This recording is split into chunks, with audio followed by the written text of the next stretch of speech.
Dad gave my entire college fund to my brother and said, "He deserves it more." I just packed my old bags quietly. 6 months later, they begged me to come home the day I found out wasn't some dramatic, screaming match like you see in movies. No. It was worse because it was quiet. Cold. Almost casual. I remember standing in our living room, the air stale from the summer heat, the smell of Dad's coffee burning on the warmer. I was grinning like a fool, clutching the acceptance letter from my dream college. 4 years of staying out of trouble, grinding through school, working weekends to keep busy, and it had all led to this. Mom barely looked up from her crossword puzzle. Dad didn't even stand up from his recliner. He just sipped his coffee and said, "Yeah, about that. You're not going." At first I laughed. I thought he was kidding. A bad joke, maybe? He and Mom had always said there was a college fund. Since I was 12, it had been the one promise they repeated every birthday, every report card ceremony, every awkward family dinner. "You work hard, son, and we'll make sure you get to college." I worked hard. I stayed out of trouble when others didn't. I said no to parties, skipped vacations, and told myself that if I kept my head down, the payoff would come. And now, staring at them, my letter trembling slightly in my hands, all I got was a shrug. "It's all gone," Dad said. "We gave it to Evan." Evan. My younger brother. Evan, who had never passed a class without cheating. Evan, who wrecked 2 cars by the time he turned 17.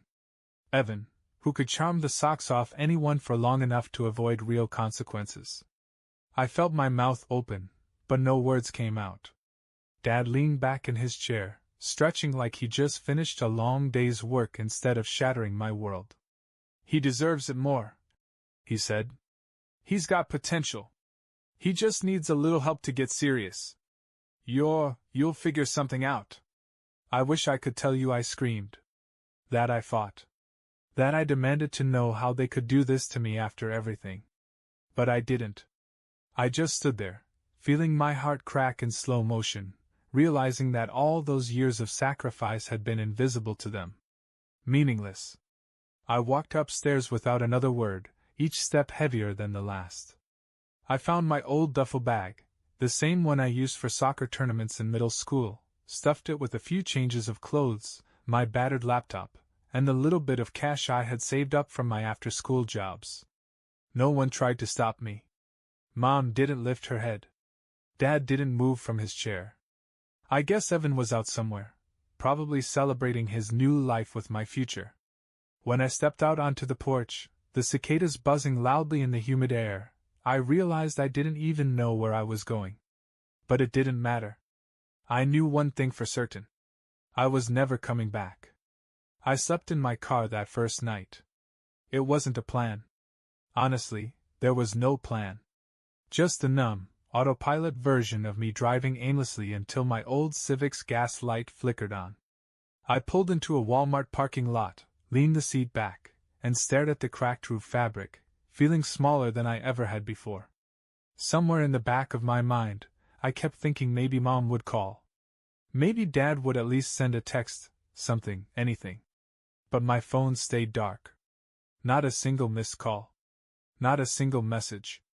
The next few days blurred into one long stretch of canned soup, job boards, and sleeping with one hand on the door lock. I pawned my old Xbox for gas money. I picked up day labor where I could, lifting furniture for moving companies, sweeping dusty warehouses for cash under the table. Everywhere I went, it felt like the world could smell the desperation on me. Still, a tiny ember inside me wouldn't let go. I kept thinking about that moment, Dad saying Evan deserved it more, and instead of giving up, it ignited something. A quiet anger. Not the kind that makes you punch walls. The kind that makes you build something with your bare hands just to prove you exist. I found a flyer taped to the window of a beat-up coffee shop, space for rent, cheap. No questions asked? It was a shoebox, barely bigger than a storage unit, tucked behind a crumbling strip mall. But it had 4 walls, a roof, and an outlet to charge my phone. The landlord, a gruff woman named Connie, didn't even blink when I said I didn't have first and last month's rent ready yet. just said. You hustle, you stay. And so I hustled. I spent my days working whatever jobs I could find, and my nights sketching out ideas on scraps of paper, ways I could build something that no one could take from me. I didn't have a college degree, but I had hands that could work, a mind that refused to quit, and absolutely nothing left to lose. I started selling refurbished furniture, dumpster finds I cleaned up, repainted, and posted online. It wasn't glamorous, but people bought them. Sometimes fast. Sometimes for more than I dared hope. I was still living off ramen and dollar store peanut butter, but slowly, a flicker of hope began to push back the dark. And I kept quiet about it all. No social media posts. No calls home. No reaching out to people who might ask questions I wasn't ready to answer. I wanted to grow this thing in the dark, where no one could stomp it out before it had the chance to breathe. Meanwhile, a few states away, Evan was already making headlines, but not the good kind. First it was whispers. A neighbor from my old town sent me a message. Hey, your brother got in some trouble at school? Then a local news article popped up. College freshman suspended after fraternity vandalism incident. The headline sat there, smug and ugly on my cracked screen. I clicked through, heart pounding. And there he was, Evan, caught in a blurry photo, grinning like a fool in front of a wrecked student lounge, spray paint can still dangling from his hand. The very boy who deserved it more. I didn't smile. I didn't gloat. I just closed the article, turned my phone off, and got back to work. Because by then, I understood something important. They had bet everything on the wrong son. And soon, they were going to realize it. It happened 6 months to the day after I left. I didn't even realize it at first. I was sanding down an old coffee table, headphones in, the smell of varnish thick in the air. My phone was buried in my backpack, forgotten for hours at a time, like it always was these days. But when I finally pulled it out to check the time, I saw them, missed calls. First 1. Then 2. Then 8. All from the same people who had watched me walk out without so much as a goodbye. Mom. Dad. Even Evan. I stared at the screen for a long minute. Half of me wanted to block the numbers outright, toss the phone into a storm drain, and pretend they never existed. But curiosity won out. I swiped open the latest voicemail. It was Mom's voice, small and shaking. Sweetheart, we need to talk. Please. Things are bad. Just call us back, okay? We miss you. We miss you. The words felt foreign. Like she was speaking another language. I sat back on the concrete floor of my tiny shop, the one I had built with my own 2 hands, piece by piece, and listened to the next message. Dad, gruff and awkward. Listen, son, it's time we, put the past behind us. Your brother's had a rough patch. The family needs you. The family needs you. It was almost funny, if it hadn't been so pathetic. I scrolled further, finding the most desperate one of all, Evan himself. Bro. I screwed up, okay? I know you're mad. But can you just come home for a little while? Please? Mom's freaking out. Dad's losing it. We need you, man. The boy who deserved it more. The golden child. Begging. I didn't call back. I didn't text. Instead, I spent that night polishing every piece of furniture I had ready for the weekend's market. I stayed up past midnight, humming along to the soft music in my earbuds, the rhythmic scrape of sandpaper against wood more comforting than any memory of home had ever been. The next morning, I opened Instagram out of sheer habit, and there it was. My old town's local news had posted an update. Former student expelled after financial scandal, police investigating.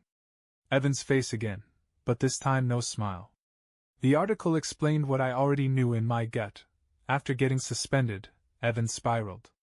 Bad choices piled on top of bad choices. Student loans blown on parties. Fake GoFundMe pages set up and exposed. Friends he thought would cover for him turning him in instead. The Golden Boy's empire had crumbled, and with it, the last illusions my parents clung to. Now they needed a new savior. And somehow, after everything, after stealing my future and handing it to someone who lit it on fire, they thought it could still be me. The funny thing is, I didn't even feel angry anymore. Just free. They were reaching out to someone who didn't exist anymore. The obedient son. The safety net. The quiet backup plan. That person had packed an old duffel bag and disappeared 6 months ago. And he was never coming back. I didn't rush my answer. In fact, I didn't answer at all, not at first. Over the next few days, the calls kept coming. Mom switched tactics, sending long texts filled with old pictures, birthday parties, Christmas mornings, vacations where we all wore matching t-shirts. Like nostalgia alone could erase everything they'd done. Dad, less subtle, left voicemail after voicemail, each angrier than the last. How dare you ignore your own family? After all we did for you. Your brother's your blood, for God's sake. Evan even tried guilt. Come on, man. You can't just leave us like this. You're better than that. Better than what? Better than a family that only remembered my name when they needed saving? Each message was a rope, thrown across a chasm they had carved themselves, hoping I'd be desperate enough to grab hold. But I wasn't desperate anymore. I was thriving. By then, my little furniture business wasn't so little. I had regular customers. A feature in the local paper had brought in new orders every week. People actually respected me, not because of what I could do for them, but because of what I built. With no college fund. No handouts. No safety net. Just me. The thought of going back to that house, sitting at that same battered kitchen table where Dad had once told me I wasn't going anywhere anyway, made my stomach turn. I wasn't angry. I wasn't bitter. I was done. So, one evening, I finally answered a call. Not to explain. Not to fight. Just to close the door. Mom's voice was breathless with hope. Honey? Oh, thank God. We've been so worried. We just want to talk, that's all. Maybe you can come by this weekend? I waited for her to finish. Then I spoke, my voice low and calm. No. A sharp silence crackled across the line. Mom tried to recover. What do you mean, no? I'm not coming back, I said. Not for a visit. Not for a talk. Not for anything. Sweetheart, please. We're family. I smiled, but it wasn't a kind smile. No. You were a family when it was convenient. Now you're just people I used to know. I heard her choke on a sob, but I didn't waver. You made your choice when you gave my future away like spare change, I said. And now I'm making mine. Before she could respond, before the tears and apologies and promises could come pouring out, I ended the call. I stared at the screen for a second, then turned the phone off. It felt lighter in my hand. Like cutting the last thread of a life that had been dragging behind me like a broken kite. I stepped out onto the porch of my tiny rented shop turn home. The sun was setting, streaking the sky with gold and crimson. Warm air carried the smell of fresh-cut lumber and the soft hum of traffic. It smelled like freedom. I stood there a long while, letting it all sink in. I wasn't the boy who had waited years for their approval. I wasn't the safety net for their bad decisions. I was me, standing on solid ground of my own making. And as I turned, heading back inside to the life I had built without them, I realized something. The past wasn't something I needed to run from anymore. It was something I had survived. And survival, quiet, stubborn, beautiful survival, was the best revenge of all. The thing about walking away is, you expect it to feel like a battle. You brace for guilt, second thoughts, regret gnawing at you in the middle of the night. But none of that came. All I felt was quiet. Not the sharp, bitter kind. The good kind. The kind that feels like standing in an open field after a storm, breathing air that's finally clean. For years, I thought love meant sacrifice, shrinking myself smaller and smaller so they'd have more space. Giving until there was nothing left but the hope they'd notice. But real love doesn't ask you to disappear. It doesn't hand your dreams to someone else and call it family. I didn't owe them an explanation. I didn't owe them a second chance. I owed it to myself to be free. And that's exactly what I chose. If you're listening to this, and you're where I was, standing at that crossroads, wondering if you should stay loyal to people who wouldn't blink if you disappeared, hear me clearly. You are not selfish for choosing yourself. You are not cruel for walking away from people who only remember your worth when they're desperate. You are not broken because you got tired of proving you deserved love. You are enough, even if they never said it. Especially if they never said it. And sometimes, the greatest act of love you can give yourself is to let go of the ones who made you doubt you ever deserved it. I didn't chase updates. But life has a funny way of bringing news to your doorstep, even when you don't ask for it. A few months after that final call, I heard through an old neighbor that things at home had unraveled fast. The debts Evan racked up didn't magically disappear when he dropped out. The college fund, the one Dad had emptied for him, was long gone. And the embarrassment? It stuck around longer than any of them expected. Dad had to sell his truck. Mom took a second job at the grocery store on the edge of town. Evan, well, he bounced from one bad decision to another, still convinced the world owed him something. They tried to hold the facade together, but you could only paper over cracks for so long before the whole house crumbles. And me? I was too busy sanding tables, signing new contracts, expanding the tiny business that grew into something real, something solid. No gloating. No revenge. Just peace. The sweetest sound in the world. It's strange, the things you notice when you're free. The mornings feel different. Not rushed. Not heavy. Just quiet, the kind of quiet where you can actually hear your own thoughts again. I rented a better place, small but clean, with a little patch of grass out back where I could sit and watch the world go by. No one shouting down the stairs. No backhanded comments at dinner. Just me, breathing without apology. The business grew faster than I ever expected. Word of mouth, mostly. One customer would tell a friend, and they'd tell two more.